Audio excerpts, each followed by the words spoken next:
It's Reveille. Next week, Illinois state legislators return to the Capitol to begin spring session. The first thing they should focus on is cutting spending, as the latest budget forecast projects a $2.2 billion deficit. But they won't. Speaker of the House Chris Welch has already indicated his desire for a millionaire's tax again.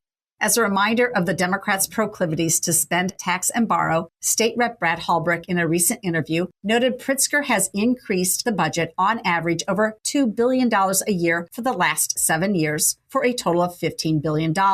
And to pay for that, he has added nearly 50 tax and fee increases and increased bonded debt to $90 billion, a record. Of course, Illinois Democrats are placing the blame for the looming deficit on Donald Trump. A recent report from the Commission on Government Forecasting and Accountability shows that in December, Illinois received $83 million less from Washington than the previous year, as the Trump administration tightens up spending and accountability. According to the Chicago Tribune, Pritzker's own budget office warned that the spending cuts from Trump's One Big Beautiful Bill could reduce Medicaid funding to Illinois and force the state to contribute an additional $1.7 billion to maintain coverage.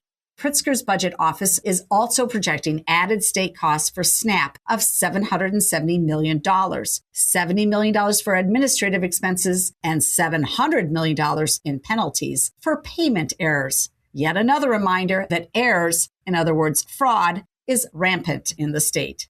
Meanwhile, billions of tax dollars are being wasted funding political activist groups.